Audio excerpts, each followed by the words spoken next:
Good evening बच्चों। Very good evening to all of you. कैसे हैं आप सभी लोग? तो जैसा कि आप लोग कह रहे थे कि सर कंजेनाइटल हार्ट डिफेक्ट, तो वो शुरुआत कर रहे हैं। आज हम कंजेनाइटल हार्ट डिफेक्ट से रिलेटेड क्वेश्चंस को पढ़ेंगे, जो कि इतना इंपॉर्टेंट है कि इससे जब क्वेश्चन आएगा तो आप 100% करके आएंगे, गारंटी है। ठीक है, तो जितना भी पोर्शन आज की क्लास में हम कवर करेंगे वो आपके लिए बहुत हेल्पफुल होने वाला है। नॉट सेट 10 में आपको बहुत मदद करने वाला है, क्योंकि अब हमारा जो गोल है वो तो नॉट सेट 10 ही है ना। तो जल्दी से बताइए, रेडी हो नॉट सेट 10 के लिए? रेडी हो नर्सिंग ऑफिसर बनने के लिए? रेडी हो माँ बाप को प्राउड करवाने के लिए? जल्दी से बताइए यस और no. Good evening Raj, Vimla, Priyanka, everyone. Good evening बच्चों, कैसे हैं आप सभी लोग? आप लोगों ने आंसर देने शुरू कर दिए हैं, वेरी गुड।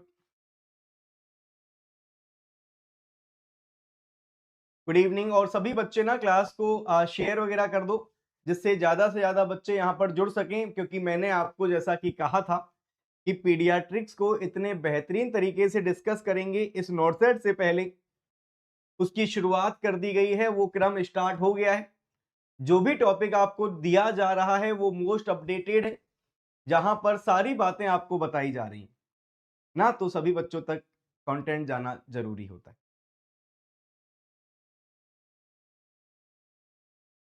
चलिए, तो पहला क्वेश्चन हमारा आज का, कि एक 3 साल का बच्चा है जिसको साइनोसिस देखने को मिल रहा है और स्क्वेटिंग एपिसोड्स है, और आप ये देख रहे हैं कि एक्सरे में उसका जो हार्ट है वो बूट शेप्ड देखने को मिल रहा है।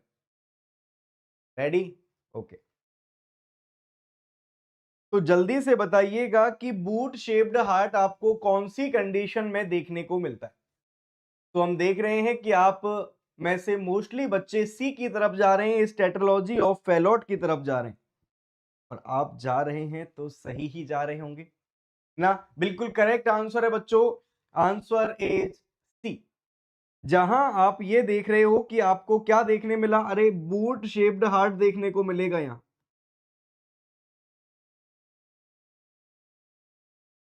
तो बूट शेप्ड हार्ट देखने को मिलता है किस कंडीशन में? टेट्रोलॉजी ऑफ फेलोट की कंडीशन में। अगर आपसे मैं कहूं egg on string appearance,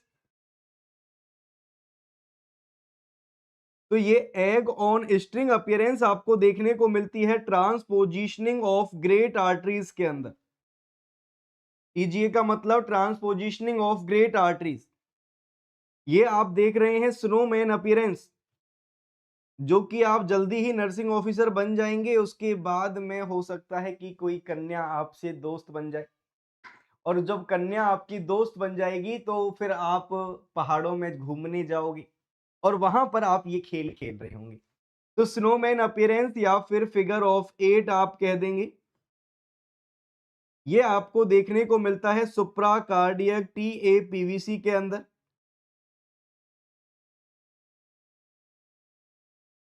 total anomalous pulmonary vein connection के अंदर। ऐसे ही आप ये देखेंगे बॉक्स शेप्ड हार्ट कहां देखने को मिलता है? तो बॉक्स शेप्ड हार्ट आपको देखने को मिलता है एप्स्टीन एनोमली के अंदर। ये यहीं तक कंप्लीट नहीं होता, मैं आपको कुछ डायरेक्ट भी लिख देता हूं कि फिगर ऑफ 3 आपको कहां देखने को मिलेगा। तो आप कह दीजिएगा कोआक्टेशन ऑफ आयोटा के अंदर। वाइट आउट लंग्स कौन सी कंडीशन में होंगे? तो आप कह देना total anomalous pulmonary vein connection के अंदर। आपसे पूछा जाए गूज नेक डिफेक्ट कहां देखने को मिलता है, आप कह दीजिएगा एंडोकार्डियल कुशन डिफेक्ट के अंदर।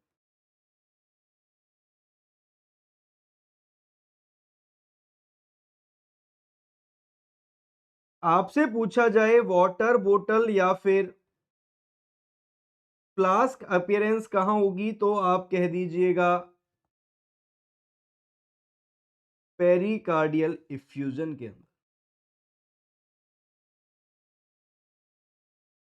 तो अब आपसे कोई भी चेस्ट एक्सरे की फाइंडिंग पूछी जाए, आप फटाफट से बता पाओगे कि यहां पर कौन से टाइप का कंजेनाइटल हार्ट डिफेक्ट हो रहा है।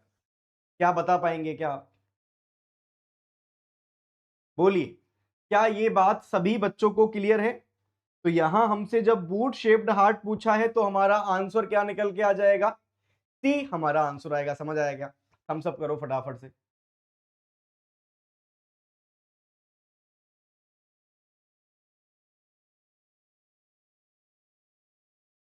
आप लोग मुझे इतना भी बताओ प्लीज कि वॉइस ठीक आ रही है ना आपको?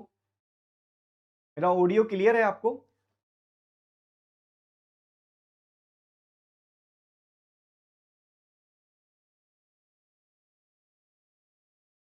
तो इस तरह के जो पॉइंट्स हैं उन पर आपकी पकड़ बनी हुई होनी चाहिए। ये ही पकड़ आपको आपके नॉरसेट की पकड़ बनाने में मदद करती। नेक्स्ट देखिएगा। यस सर ना, ठीक है।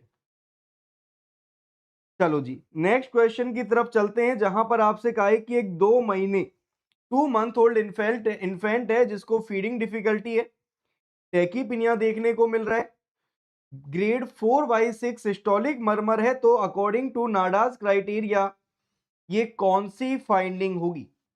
How should this finding to be interpret? बताइए।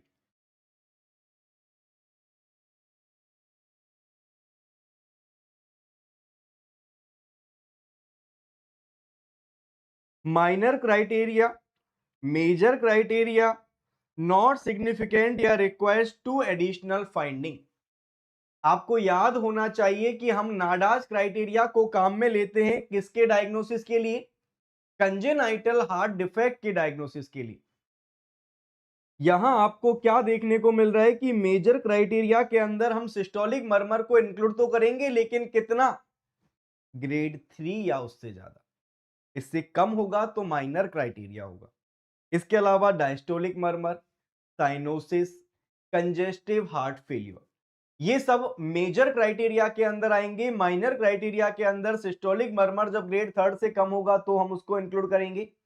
Abnormal ECG, abnormal x-ray, abnormal BP, abnormal second sound, ये क्या हो जाएगा? माइनर क्राइटेरिया हो जाएगा। क्लियर है आपको? तो ये इस तरह से क्या हो गया? ये यहां पर माइनर क्राइटेरिया हो जाएगा बच्चों।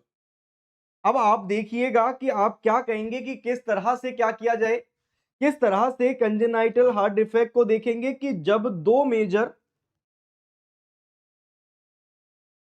या फिर 1 मेजर और 2 माइनर अगर किसी बच्चे के अंदर देखने को मिले तो ये किसको बताएगा? कंजेनाइटल हार्ट डिफेक्ट को बताएगा। क्लियर हुई आपको बात? तो इस तरह से नाडास क्राइटेरिया की मदद से हम ये इंटरप्रेट करते हैं, और जब सिस्टोलिक मर्मर मोर देन 3 देखने को मिल रहा है तो ये क्या हो जाएगा? मेजर क्राइटेरिया हो जाएगा। समझ में आई आपको बात? क्लियर है? नाडास क्राइटेरिया यहां पर आपका कंप्लीट होता है। और आगे बढ़ते हैं और कुछ चीजें जानते हैं कि अगर आपसे पूछा जाए एक फुल टर्म न्यूबॉर्न है, स्पॉन्टेनियस ब्रीदिंग देखने को मिल रही है, लेकिन क्या देखने को मिला कि कुछ ही घंटों के बाद में डक्टस आर्टेरियोसस कॉन्स्ट्रिक्ट होना शुरू हो जाती है। तो ये बताओ ना कि क्यों वो ऐसा होता है कि डक्टस आर्टेरियोसस जन्म के बाद में कॉन्स्ट्रिक्ट होना शुरू क्यों हो गई है? Option A, pulmonary blood flow कम हो जाने की वजह से, ऑक्सीजन टेंशन के बढ़ जाने की वजह से, प्रोस्टाग्लैंडिन के बढ़ जाने की वजह से, या फिर सिस्टमिक वेस्कुलर रेजिस्टेंस के कम हो जाने की वजह से।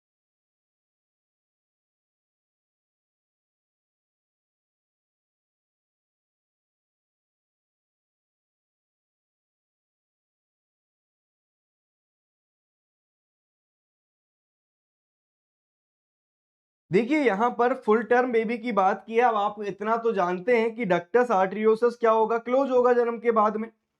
अब एक चीज देखो, कुछ चेंजेज बता देता हूं आपको, थोड़ा अच्छे से सुन लेना इसको।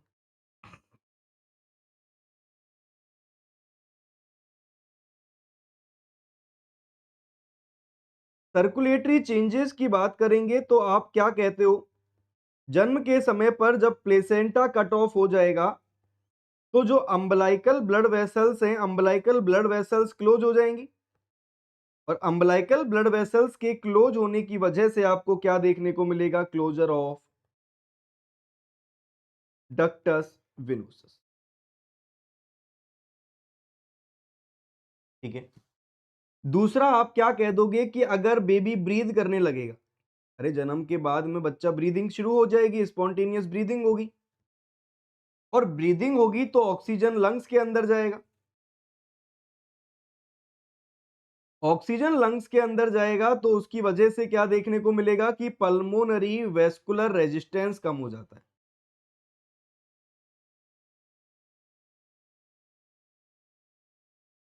ठीक है। इसके अलावा आप ये भी कह सकते हो कि अम्बलाइकल कोड को जब क्लैंप करेंगे तो अम्बलाइकल कोड को क्लैंप करने से भी प्रेशर बढ़ेगा आयोटा का। तो ये दोनों कंडीशन मिलके क्या करवाती हैं? Closure of ductus आर्टेरियोस।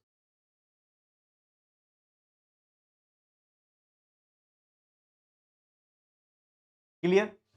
अब जब प्रेशर आयोटा में बढ़ेगा तो उसकी वजह से आपको क्या देखने को मिलेगा कि लेफ्ट एट्रियम और लेफ्ट वेंट्रिकल का भी प्रेशर बढ़ेगा, और लेफ्ट एट्रियम का प्रेशर बढ़ेगा तो ये किसके लिए जिम्मेदार होगा? अरे यहां पर और सुनो कि राइट साइड में तो प्रेशर हो गया है कम, लेफ्ट साइड में प्रेशर हो गया है ज्यादा, तो ये फोरामेन ऑफ ओवल के क्लोजर के लिए जिम्मेदार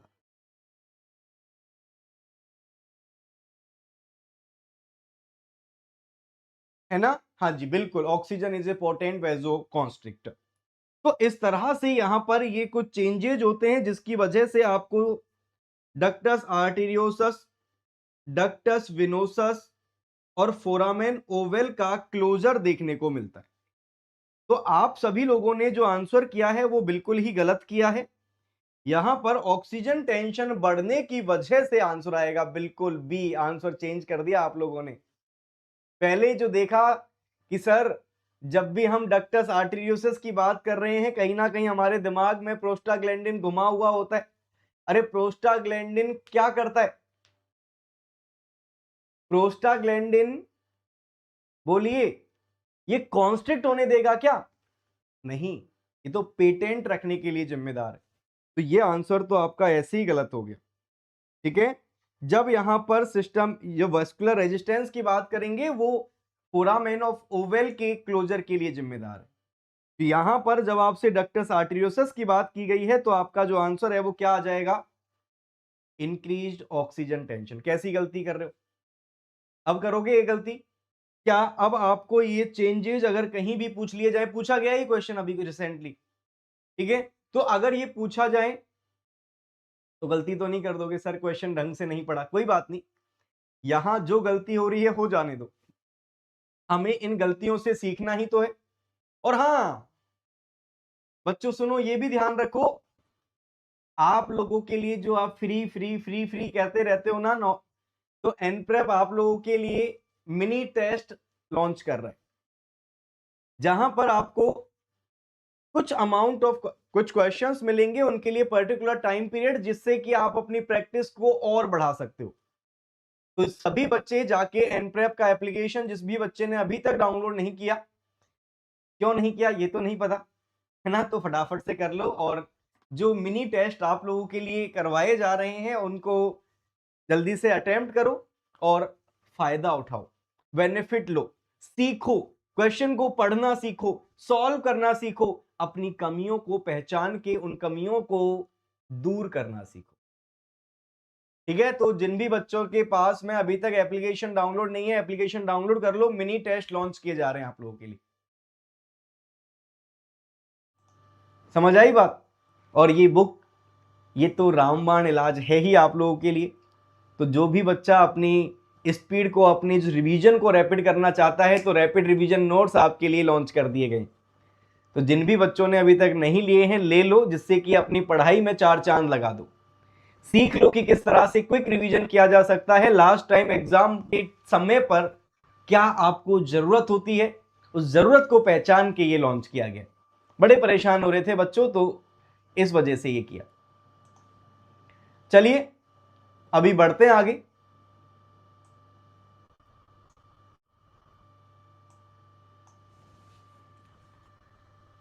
अच्छा ये भी देख लो, जल्दी से आप लोग मुझे बता दो यहां पे कि डक्टस विनोसस फंक्शनली कब क्लोज होता है, स्ट्रक्चरली कब होता है, रेमिनेंट क्या होता है, फटाफट बताओ, सबके बताओ, 20 सेकंड ले लो, फटाफट आंसर करो। सर इसकी पीडीएफ चाहिए, किसकी पीडीएफ चाहिए? राहुल।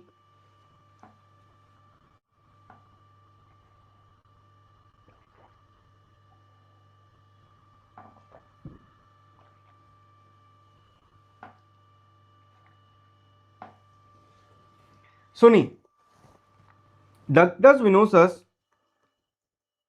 फंक्शनली क्लोज होता है एट बर्थ और स्ट्रक्चरली 3 से 7 दिन के बाद होगा। आपको एक बोलना है, आप 7 बोल दीजिएगा।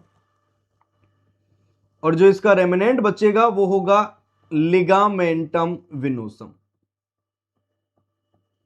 ठीक है जी। फोरामेन ऑफ ओवेल की बात करते हैं, आप कह देना as soon as after birth. और स्ट्रक्चरली कब क्लोज होगा तो कह दीजिएगा 3 months to few years after birth.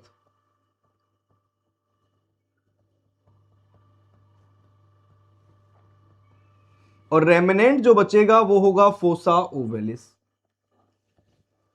Ductus arteriosus की बात करते हैं तो फंक्शनली तो हो जाएगा 10 टू 14 आवर्स आफ्टर बर्थ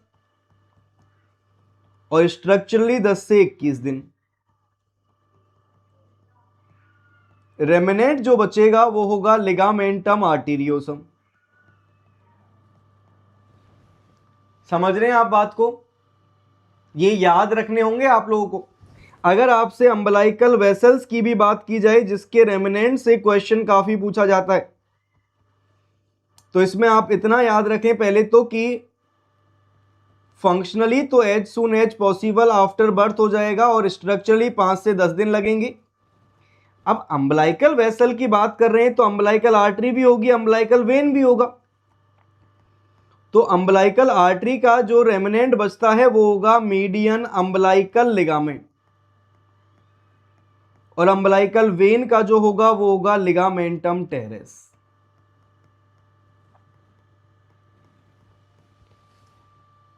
बोलिए, क्या सारी बातें यहां क्लियर हो गई आपको?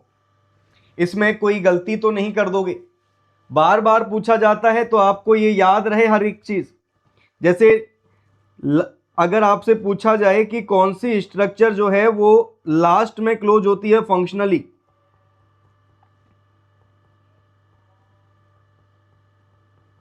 फंक्शनली सबसे लास्ट में डक्टस आर्टेरियोसस क्लोज होता है और स्ट्रक्चरली सबसे लास्ट में फोरामेन ओवेल।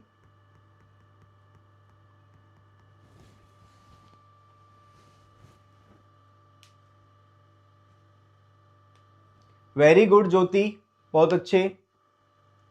आज की क्लास की पीडीएफ, हाँ जी हो जाएगी। आपको डेली क्लास की पीडीएफ मिल जाती होगी ना? मैं तो भेज देता हूं टाइम से, अगर नहीं आ रही है तो मुझे बता दो, मैं इन्फॉर्म कर दूंगा। बोलिए, क्योंकि जितना भी कंटेंट आपको ये दे रहे हैं ये आपको एग्जाम में मदद करने वाला है, मैं आपको फिर कह दे रहा हूं। तो आपको ना इनको पढ़ना है। जैसे आज भी अगर आप देखेंगे इस कंजेनाइटल हार्ट डिफेक्ट के अंदर जो छोटी छोटी सी बातें आप लोगों को जान लेनी चाहिए, बीइंग इन नर्सिंग या नॉर्सेट एस्पिरेंट, तो वो सभी आपको यहां पर बताया जाएगा। क्योंकि मैं फिर कह दे रहा हूं, क्योंकि एग्जाम के अंदर जो डिफिकल्ट क्वेश्चन है वो हर एक बच्चे के लिए डिफिकल्ट है, वो सिर्फ आपके लिए नहीं है। लेकिन ये जो टॉपिक्स हैं, ये जो पॉइंट्स हैं, ये जो वन लाइनर्स हैं, ये वही क्वेश्चंस हैं जो कि आपको आपके एम तक, गोल तक पहुंचाने में मदद करते हैं। ये आपको रैंक दिलवाते हैं और इसके वजह से आपको मन पसंदीदा एम्स मिल सकता है। ठीक है, तो इन पर बहुत अपनी पकड़ बना के रखिए। नेक्स्ट बच्चों और सुन लो कि 6 साल का बच्चा है, कंजेनाइटल हार्ट डिफेक्ट की हिस्ट्री है, फीवर देखने को मिला और हार्ट मरमर साउंड देखने को मिल रहा है। आप तो ये बताइएगा कि इन्फेक्टिव एंडोकार्डाइटिस है तो मोस्ट कॉमन जो डिफेक्ट देखने को मिलेगा वो कौन सा होगा अगर आप कंजेनाइटल हार्ट डिफेक्ट की बात कर रहे हैं? Atrial septal defect, ventricular septal defect, patent foramen Oval और पल्मोनरी स्टेनोसिस।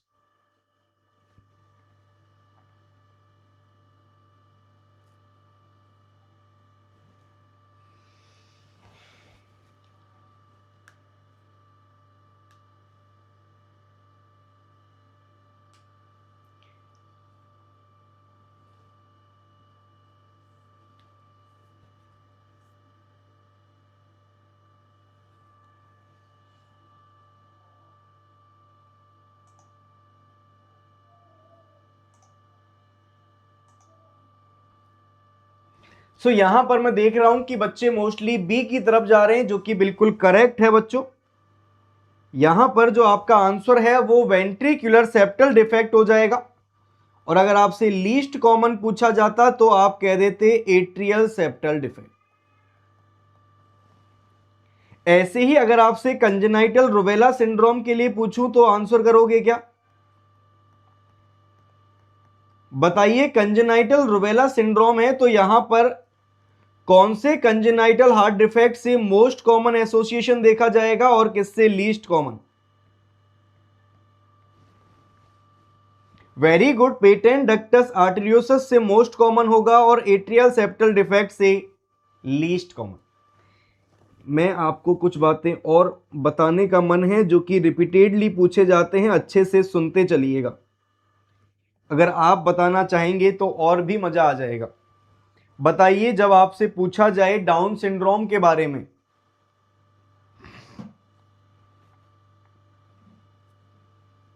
डाउन सिंड्रोम के अंदर आप बताइए किसके साथ एसोसिएशन होगा?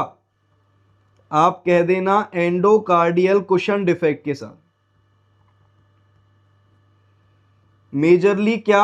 Endocardial cushion defect. और सेकंड प्रायोरिटी किसको दोगे? तो कह देना एट्रियोवेंट्रिकुलर डिफेक्ट को। कि सर एट्रियोवेंट्रिकुलर डिफेक्ट के अंदर तो एएसडी और वीएसडी दोनों आ गए, तो फिर एक कहना हो तो बेटा जी, एक कहना हो तो एएसडी कह देना, वीएसडी मत कहना। सर इस एएसडी के अंदर भी तो ऑस्टियम प्राइमम और ऑस्टियम सेकेंडम होता है, वो कौन सा हो जाएगा? तो यहां पर भी अगर स्पेसिफाई करवाया जाए तो, क्योंकि तुम एन प्रेप के बच्चे हो, तुम्हारा क्वेश्चन का आंसर गलत होना ही नहीं चाहिए, चाहे कितना भी डेप्थ में पूछ लिया जाए तो आप कह देना ऑस्टियम प्राइमम। थोड़ा और आगे बढ़ते हैं और यहां पर मैं बात करता हूं टर्नर सिंड्रोम की, तो जल्दी से आंसर करेंगे। टर्नर सिंड्रोम का एसोसिएशन कौन से कंजेनाइटल हार्ट डिफेक्ट से देखने को मिलता है? अरे हर एक क्वेश्चन है ये, हर एक अलग अलग क्वेश्चन है, तो हम यहां पर केवल एक क्वेश्चन सॉल्व नहीं कर रहे हैं, हम इस क्वेश्चन के अंदर इतनी चीजें सॉल्व कर रहे हैं कि एग्जामिनर कुछ भी पूछ ले हम गलत नहीं करने वाले। बोलिए, जब टर्नर सिंड्रोम की बात करते हैं तो मोस्ट कॉमन कौन सा हो जाएगा? अरे बेटा जी, बाइकस्पिड आयोटिक वाल्व डिजीज कह देना। बहुत सारे बच्चे कोआक्टेशन ऑफ आयोटा की तरफ जा रहे होंगे, और मैं तो यहां पर यह भी देख पा रहा हूं कि कुछ तो चुप ही हो जा रहे हैं कि बेटा मैं आपसे गलत नहीं कह रहा हूं कि आप जो कोआक्टेशन ऑफ आयोटा कह रहे हो वो इस कंडीशन में most common cause of death होता है, मोस्ट कॉमन एसोसिएशन नहीं होती। अगर आपसे एडवर्ड सिंड्रोम पूछा जाए तो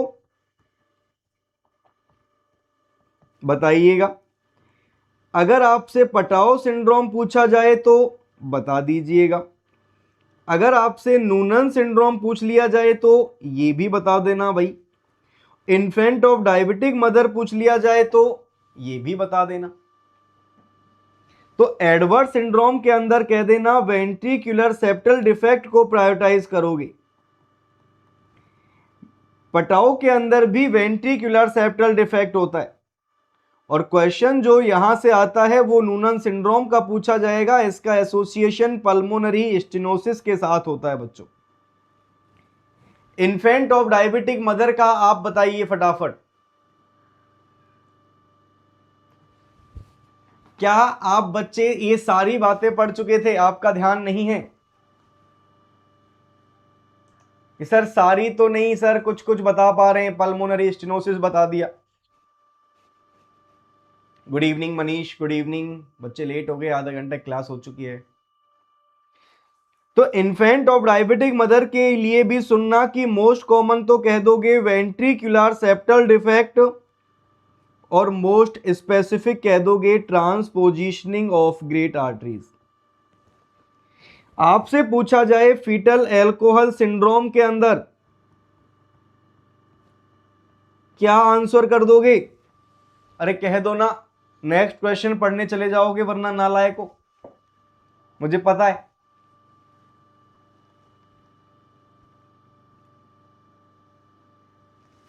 सो यहां पर भी आपका आंसर आने वाला है वेंट्रिकुलर सेप्टल डिफेक्ट। अगर आपसे पूछा जाए डी जॉर्ज सिंड्रोम तो यहां पर क्या आंसर आ जाएगा? ये कंजेनाइटल हार्ट डिफेक्ट पढ़े होंगे तो यहां पर आपकी प्रायोरिटी जाएगी ट्रंकस आर्टीरियोसस, और second priority tetralogy of Fallot को दे दीजिएगा। क्या आपको बातें क्लियर हैं? क्या आप पीडीएफ से इनको सबको पढ़ लेंगे और एग्जाम में अगर ऐसा क्वेश्चन आया तो फोड़ देंगे? अरे हाँ या ना कह दो जल्दी से। अब ऐसे क्वेश्चन गलत तो नहीं होंगे इन फ्यूचर, एग्जाम में आएंगे तो फोड़ के आओगे या नहीं, बताइए।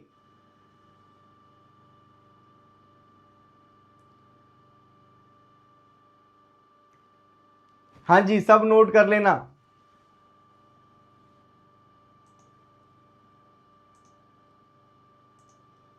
मनीष शर्मा नो सर कह रहा है बेटा तू। तेरे को आया, तू अभी है, मजे तू पूरे लेने के मूड में आया।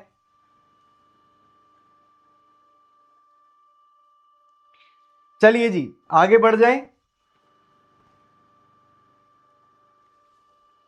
नेक्स्ट क्वेश्चन, एक 5 साल का बच्चा है, रूटीन एग्जामिनेशन के लिए आया है। नर्स यहां पर क्या देख रही है?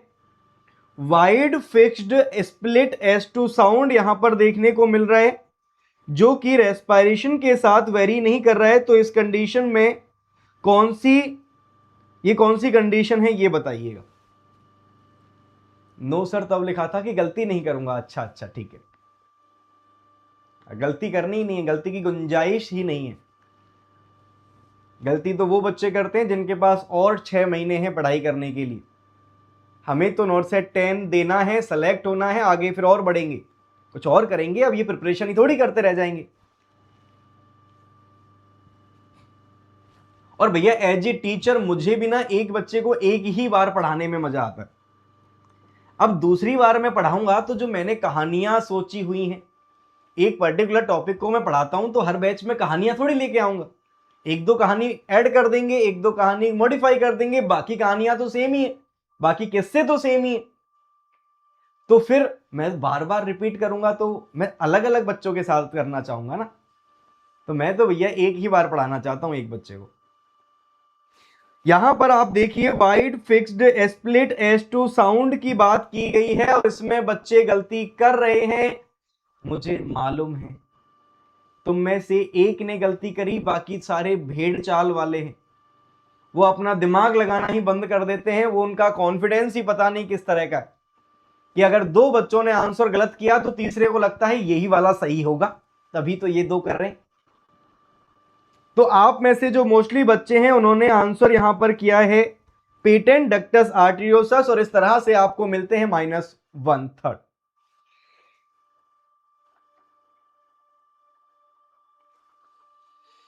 देखिए अगर आपसे wide splitting S2 sound, fixed splitting S2 sound और पैराडॉक्सिकल स्प्लिट साउंड की बात करें, याद रखना वाइड स्प्लिटिंग देखने को मिलता है वेंट्रिकुलर सेप्टल डिफेक्ट के अंदर, फिक्स्ड देखने को मिलता है एट्रियल सेप्टल डिफेक्ट के अंदर, और पैराडॉक्सिकल देखने को मिलता है पेटेंट डक्टस आर्टेरियोसस के अंदर।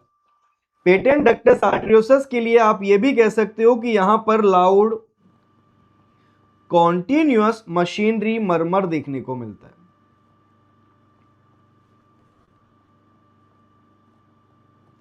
क्या देखने को मिलेगा? लाउड कॉन्टिन्यूअस मशीनरी मरमर आपको यहां पर देखने को मिलता है।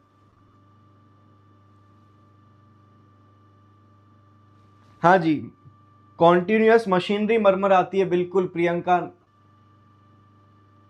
तो इस तरह से ये आप यहां याद करने वाले हो। आप लोग ये भी कह सकते हो कि एएसडी की अगर बात करेंगे तो आपको क्या देखने को मिलेगा? डिलेड डायस्टोलिक मरमर देखने को मिलेगा एट मिट्रल वाल।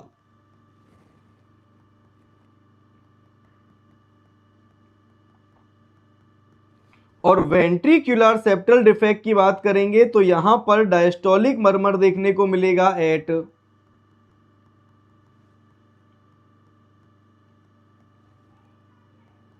ट्राइकस्पिड वाल।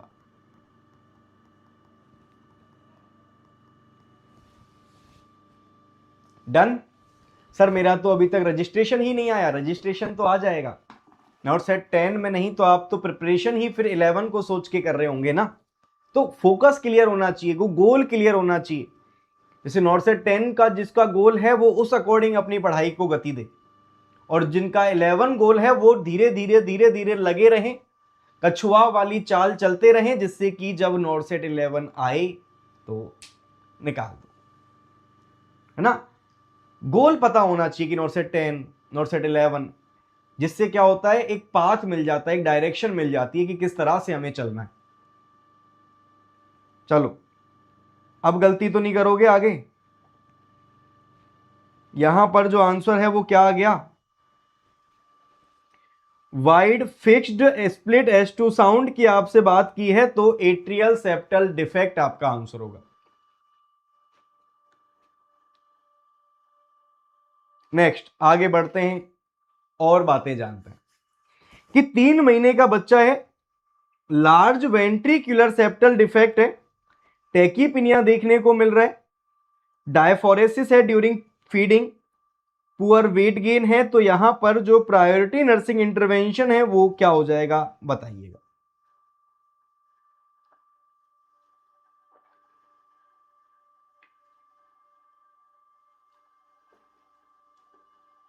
अच्छे से क्वेश्चन को पढ़ो। वेंट्रिक्युलर सेप्टल डिफेक्ट की यहां पर बात की गई है। वेंट्रिकुलर सेप्टल डिफेक्ट का मतलब हम समझते हैं कि दोनों वेंट्रिकल्स के बीच में एक एबनॉर्मल ओपनिंग प्रेजेंट है, जिससे कि लेफ्ट से राइट साइड में शंटिंग होती है। आई मीन टू से कि यहां पर लेफ्ट से राइट साइड में क्या आएगा, ब्लड आएगा। लेफ्ट से राइट में क्यों? क्योंकि लेफ्ट के अंदर प्रेशर ज्यादा होता है, सिस्टोलिक होगा 80 to 120 और डायस्टोलिक होगा 6 to 10, जबकि राइट साइड में सिस्टोलिक होता है 25 और डायस्टोलिक होगा 0 to 6। तो प्रेशर जब high pressure to low pressure ही तो फ्लो होगा ना। तो यहां पर ब्लड का फ्लो लेफ्ट टू राइट देखने को मिलता है। और इसमें आप ये भी जानेंगे कि यहां पर आपको जो शब्द काम में लिया है वो है लार्ज वेंट्रिक्युलर सेप्टल डिफेक्ट। देखिए, अगर लेस देन 5 mm का होता है तो इसको हम कहते हैं स्मॉल, 5 to 10 mm होगा तो इसको हम कहते हैं मॉडरेट, और 10 से ज्यादा होगा तो इसको हम कहते हैं लार्ज। ठीक है। अब इस कंडीशन में साइनोसिस नहीं होगा। यहां पर क्या चांसेस देखने को मिलते हैं? यहां पर आपको कंजेस्टिव हार्ट फेलियर के चांसेस देखने को मिलते हैं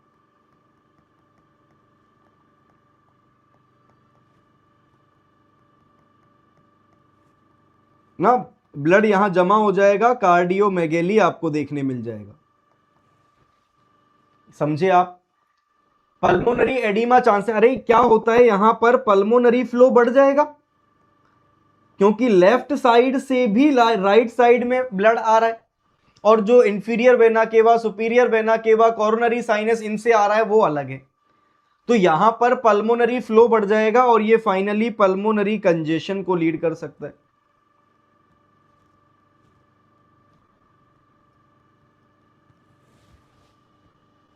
ठीक है। इस वजह से आप यहां पर जब मैनेजमेंट की बात करते हैं तो ये सुन लो कि मेडिकल मैनेजमेंट के अंदर कंजेस्टिव हार्ट फेलियर है, कंजेशन हो रहा है, इसलिए आप डिजॉक्सिन दे सकते हो। पल्मोनरी कंजेशन है, इस वजह से आप डायूरेटिक्स दे सकते हो। इन्फेक्शन के चांसेस बढ़ जाते हैं, इसलिए आप ब्रॉड स्पेक्ट्रम एंटीबायोटिक दे सकते हो।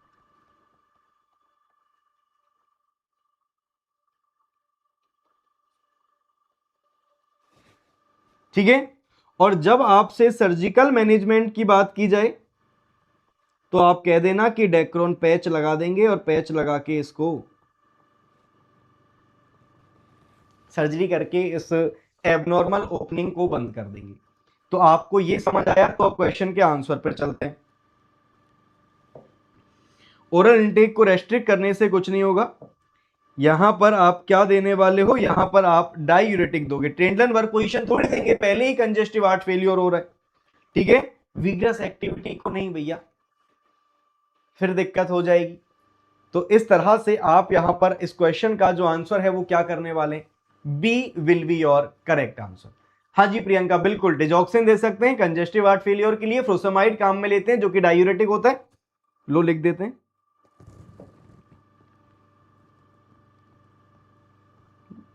लेसिक्स हॉस्पिटल्स में खूब काम में लिया जाता है। इस तरह से क्वेश्चन का आंसर बी निकल के आएगा। डन, बढ़े आगे, थम्स अप करो फटाफट जिससे कि हम आगे बढ़ते हैं।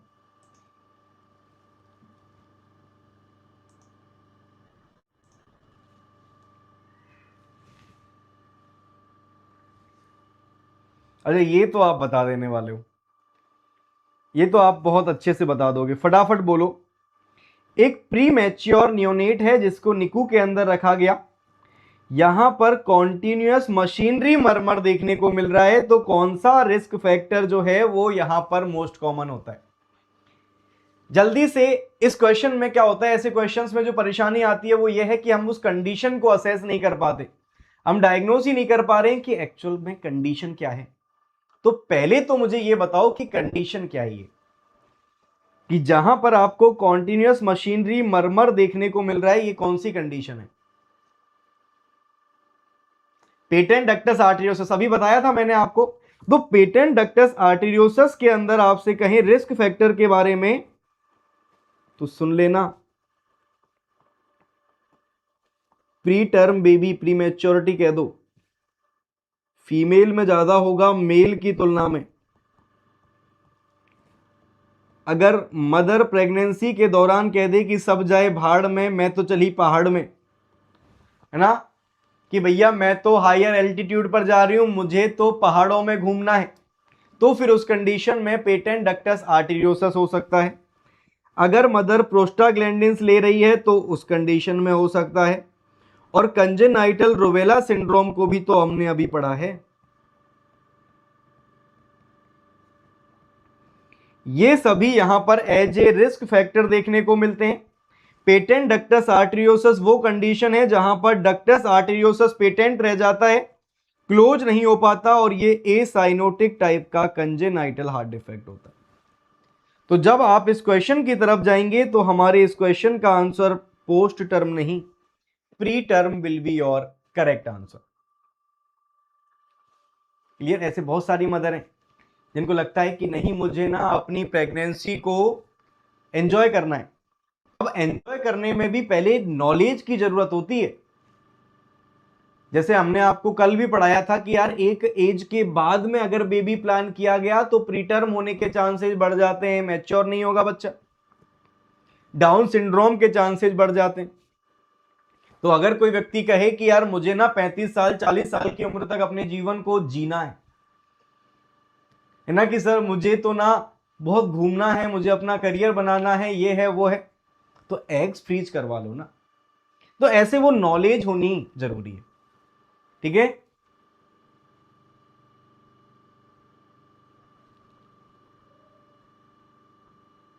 डिलेड देखने को मिलता है, मैंने वो कहा है आपको Priyanka, delayed delayed.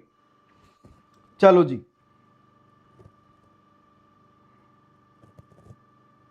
Next question की तरफ आगे बढ़ते हैं, जहां पर आपसे पूछा है कि एक बच्चा जो कि स्क्वेटिंग पोजीशन में आ रहा है, और वो इस कंडीशन में साइनोसिस को इंप्रूव कैसे कर रहा है। हाँ, कॉस्टली तो होता है, कॉस्टली तो बहुत होता है, इतना आसान नहीं होता, बहुत तो नहीं, अभी शायद 7,000 पर ईयर ऐसा कुछ लगता है, क्योंकि आजकल आईवीएफ का जमाना है ना। साथ ऐसा ही कुछ बताया था, मेरी किसी से मुलाकात हो रही थी, जो डॉक्टर, आपने अभी ओबीजी की क्लास आपकी हुई होगी, डॉक्टर दानाराम सर, तो वो आईवीएफ के साथ डील करते हैं, तो वो ही बता रहे थे, वो ज्यादा नॉलेज दे पाएंगे आपको इस बारे में अगर आपको जानना है तो। सो आप देखिए यहां पर कंडीशन क्या है, टेट्रोलॉजी ऑफ फेलोट। टेट्रा शब्द का मतलब 4 से है, आपको ये ध्यान रहे कि ये मोस्ट कॉमन टाइप का साइनोटिक कंजेनाइटल हार्ट डिफेक्ट है। यहां पर आपको क्या देखने को मिलेगा, ओवर राइडिंग ऑफ आयोटा,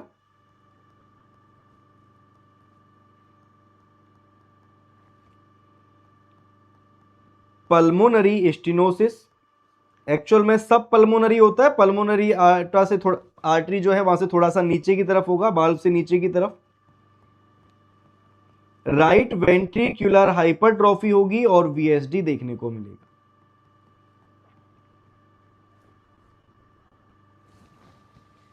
इसमें आपको एक बात और बता दूं मैं, कि अगर क्वेश्चन की तरफ जाएंगे आपको ये तो समझ आ जाएगा कि यहां पर होता क्या है, यहां पर हाइपर साइनोटिक स्पेल होता है ना, साइनोटिक टाइप का कंजेनाइटल हार्ट डिफेक्ट है। तो अगर ओल्डर चिल्ड्रन है तो ओल्डर चिल्ड्रन कौन सी पोजीशन, आप कह देना स्क्वेटिंग पोजीशन। और अगर आपसे इन्फेंट बोला जाए तो इन्फेंट तो स्क्वेटिंग पोजीशन में नहीं आ सकता ना, तो उसके अंदर नी चेस्ट पोजीशन यहां दी जाती है, जिससे कि सिस्टेमिक वीनस रिटर्न बढ़ सके। यहां पर ये सिस्टेमिक वेस्कुलर रेजिस्टेंस को बढ़ाता है, और इस तरह से आप यहां पर इसके लिए कह सकते हैं। तो ये यहां पर इस तरह से रेजिस्टेंस को बढ़ाता है, इसलिए यहां पर क्या दिया जाएगा, यहां पर स्क्वेटिंग पोजीशन दी जाएगी। एक बात जो मैं आपको कहना चाह रहा था कि यहां पर तो आपने पढ़ा टेट्रोलॉजी ऑफ फेलोट, मेरे को बताइएगा पेंटालॉजी ऑफ फेलोट किसको कहेंगे।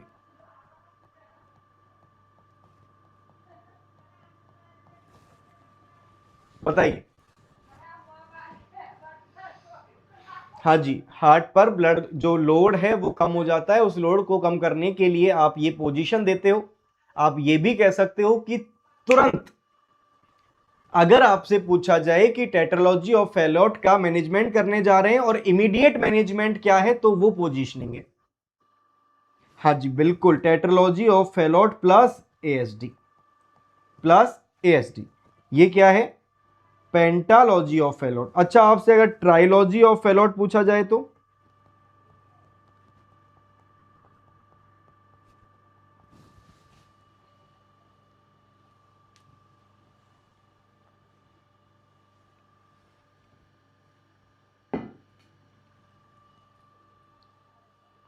Very good, pulmonary stenosis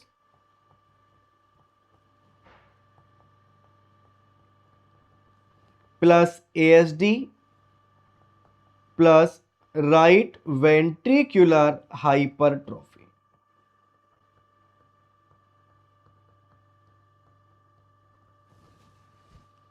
clear. तो इस तरह से आप ये सब समझने वाले हो। क्लियर है, समझ में आया, आगे बढ़े। Next question, tetralogy of Fallot वाला बच्चा है जिसको आपने प्रोस्टाग्लैंडिन इन्फ्यूजन स्टार्ट कर दिया, इसका रीजन बताइएगा, क्या कारण हो जाएगा। वेरी गुड निधा, बहुत अच्छे बेटा, लेट हो गए आज आप बहुत बढ़िया आंसर करते हो। जो बच्चे आंसर्स अच्छे करते हैं वो अपने आप नोटिस में आ जाते हैं।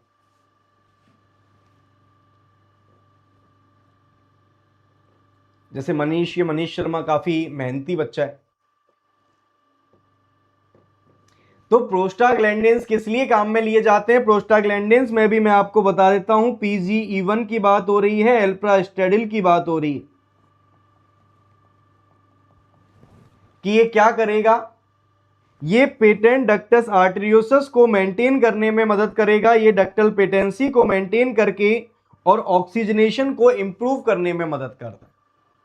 ठीक है सिमरनजीत बेटा वेलकम। आज नए हो वो तो ठीक है, कोई बात नहीं, लेकिन अब रेगुलरिटी मेंटेन करना। कौन से क्या लेवल पे पढ़ रहे हो आप? कॉलेज में हो, पास कर चुके हो, क्या कर रहे हो अभी?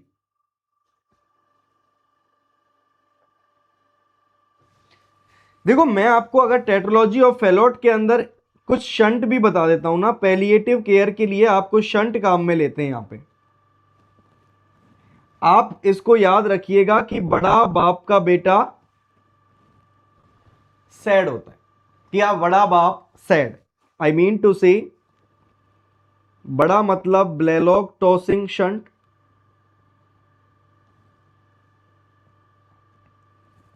ब्लेलॉक टॉसिंग शंट है। इसको इसमें होता क्या है, पल्मोनरी आर्टरी को कनेक्ट कर देते हैं विद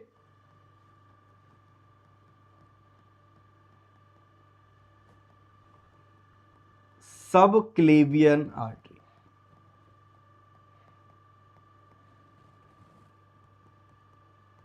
वाटर स्टंस शंट यहां पल्मोनरी आर्टरी को कनेक्ट कर देते हैं विद असेंडिंग आयोटा, और पॉट शंट यहां पर पल्मोनरी आर्टरी को कनेक्ट कर देते हैं विद डिसेंडिंग आयोटा।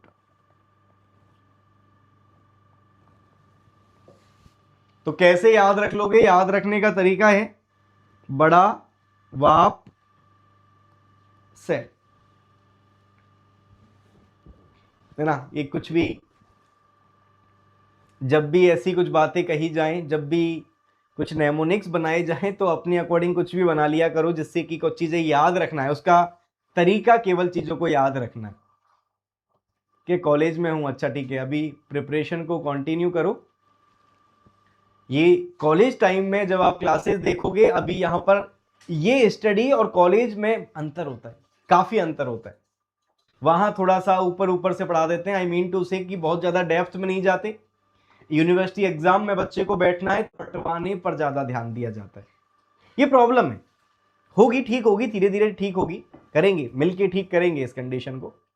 लेकिन अभी तो प्रॉब्लम है ना, तो जो भी पढ़ के जाओ उसको इंप्लीमेंट करना और आगे बढ़ना। नेक्स्ट क्वेश्चन की तरफ आगे बढ़ते हैं। कोआक्टेशन ऑफ आयोटा की कंडीशन है जहां पर 24 घंटे के बाद में बच्चा शॉक को डेवलप कर रहा है, तो इसका कॉज क्या होगा बताइए। हमारे यहां तो कुछ नहीं पढ़ाते थे। हाँ बेटा, मैं भी तो नर्सिंग करके ही बैठा हूं ना।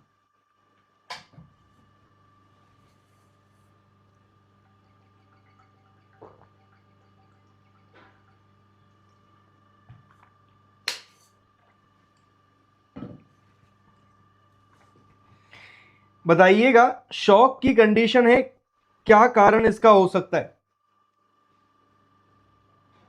अच्छा, आप भी कॉलेज में हो, ये देख के बड़ा अच्छा लग रहा है। जब मैं थर्ड ईयर में था, हमें तो कुछ पता ही नहीं था, हमें तो ये भी नहीं पता था कि नॉर्सेट कुछ होता है, ऐसे कुछ एग्जाम देना है, कैसे प्रिपरेशन करनी है, कुछ आइडिया नहीं था, कुछ भी आइडिया नहीं था। बस उस समय पर तो हम यही कर रहे होते थे कि तेरे पास कितने पैसे कि यार 300 की 400 मेरे पास है। फिर एक दो को और पकड़ा कि टोटल 2000 रुपये हो गए, कि चल यार एक कार ले लेते हैं ना, सेल्फ ड्राइव कार आएगी और घूमने चलते हैं। यार ऐसा करते हैं कि आज बाइक से उधर चलते हैं। यार ऐसा करते हैं कॉलेज बंक करेंगे और रूम पे जाके सोएंगे। यही सब कर रहे थे हम तो थर्ड ईयर में। तो बहुत अच्छा लग रहा है कि आप सभी लोग जब इस एज से, इस फेज से अगर यहाँ पर सीरियस हो गए, तो आप लोग तो कहाँ लेके जाओगे नर्सिंग को। हाँ बहुत बच्चे हैं।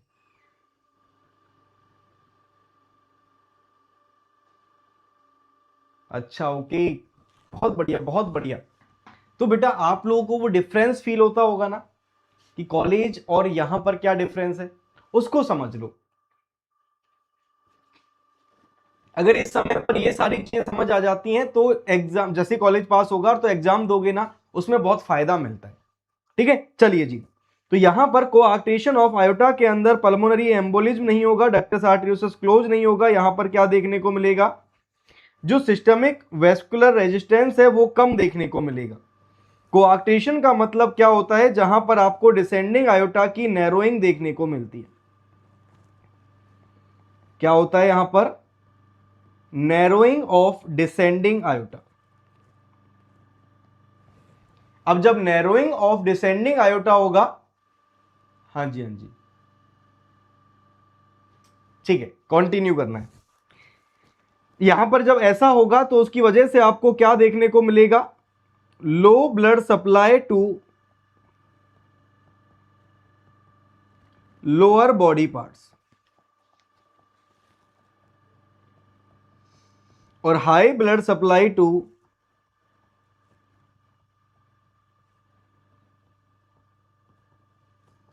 अपर बॉडी पार्ट्स।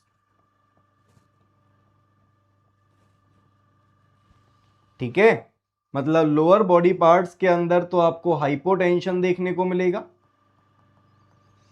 और अपर के अंदर आपको हाइपर टेंशन देखने को मिलेगा। लोअर जो है वो कूल देखने को मिलेंगे, अपर जो है वो वार्म देखने को मिलेंगे। ठीक है, चलो नेक्स्ट।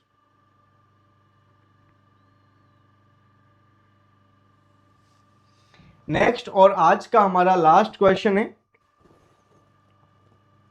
कि अगर आप लोगों से ट्रंकस आर्टेरियोसस के बारे में पूछा जाए, इस ट्रंकस आर्टेरियोसस के लिए आपसे डेफिनेटिव करेक्शन के बारे में पूछा जाए तो आप क्या आंसर कर दोगे, बताइएगा। Balloon valvuloplasty, long term beta blocker therapy, या फिर surgical repair with ventricular septal closure and RVPA conduit, या फिर प्रोस्टाग्लैंडिन इन्फ्यूजन। क्या आंसर हो जाएगा, पहले तो ये याद करो कि ये होता क्या है। हाँ जी बिल्कुल, बाउंड ये शब्द लिख लो, चलो ये शब्द मेंशन कर सकते हो आप कि अपर के अंदर तो आपको क्या देखने को मिलेगा, बाउंडिंग पल्स देखने को मिल जाएंगी और लोअर के अंदर वीक पल्स। देखिए ट्रंकस आर्टेरियोसस वो कंडीशन है जहां, अरे हम क्या जानते हैं, हम जानते हैं राइट साइड से पल्मोनरी आर्टरी निकलती है और लेफ्ट साइड से आयोटा निकलता है। और अगर यहां पर एक ही सिंगल ट्रंक निकले, सेपरेट ना हो, तो फिर उसको हम क्या कहते हैं, ट्रंकस आर्टेरियोसस हम यहां पर इसको कहेंगे। ऐसा होता है, अब आप देखो जब ये एक ही जाएगा तो यहां से इम्प्योर ब्लड आ रहा है, यहां से प्योर ब्लड आ रहा है, इन दोनों की मिक्सिंग हो जाएगी क्या, और हमारी बॉडी को जो ब्लड मिलेगा वो मिक्स्ड ब्लड मिलेगा। मिक्स्ड ब्लड मिलने का मतलब है कि यहां पर सैचुरेशन और कम होगा और ये क्या करवा देगा, साइनोसिस। तो इसलिए आप यहां पर किसकी तरफ जाओगे कि भैया यहां पर आप सर्जिकल क्लोजर की तरफ जाओगे। इस तरह से हमारे इस क्वेश्चन का आंसर हो जाएगा सी। और एक और बता देता हूं कि यहां पर रेस्टेली प्रोसीजर किया जाता है, नाम याद रखिएगा, जिसका मतलब होता है कि इन दोनों के बीच में, उस ट्रंक के बीच में मेम्ब्रेन लगा दी जाती है, separate single embryonic trunk using membrane. और फिर क्या बना देंगे, सेपरेट कर देंगे into pulmonary artery and iota, कि एक मेम्ब्रेन लगा के दोनों को अलग अलग कर देंगे, सिर्फ इतना सा कह रहा है। क्लियर है, यहां तक अगर आपको बातें क्लियर हुई या नहीं मुझे बता दो। आज की क्लास में इतना ही हमें पढ़ना था, इतना ही आपको बताना था, तो आपको यहां तक कुछ समझ आया, मदद मिली। ये जो पॉइंट्स, ये जो बातें मैंने आपको बताई, जितनी पॉइंट्स आपको मेंशन करवाए, कैसा लगा बताइए।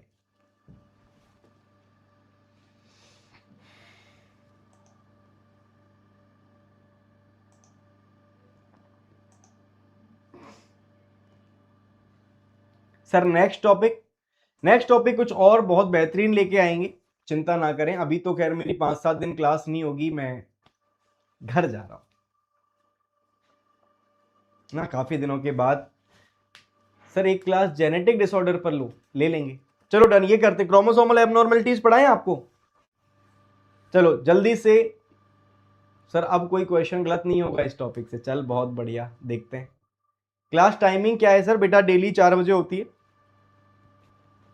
डिस्प्लेजिया ऑफ हिप डीडीएस से क्वेश्चन चाहिए, ठीक है, वो तो साथ में डाल देंगे कभी, वो इतना बड़ा टॉपिक नहीं है। नेक्स्ट क्रोमोसोमल एबनॉर्मलिटी पढ़ाते हैं, ठीक है। Down syndrome, Edward syndrome, Patau syndrome, Turner syndrome, Klinefelter syndrome, ये सारे सिंड्रोम्स हैं, इनको पढ़ाते हैं नेक्स्ट क्लास में। डन डन डन, पक्का। फिर आपका वो ट्यूब्स वाला टॉपिक भी रहता है, वो फिर एक दिन ले लेंगे। चलिए जी, फिर मिलते हैं आपसे नेक्स्ट क्लास में। तब तक आप लोग बहुत मेहनत करते रहना। मिलें तब एनर्जी ज्यादा होनी चाहिए, और ज्यादा एनर्जी के साथ, और ज्यादा नॉलेज के साथ, और ज्यादा कॉन्फिडेंस के साथ आप मुझे हर बार मिलें तो मुझे बहुत खुशी होगी। तो wish you all the very best. लगे रहो, एग्जाम नजदीक है, फ्यूचर नजदीक है, यही है जिससे आपको आगे बढ़ना है। Thank you so much.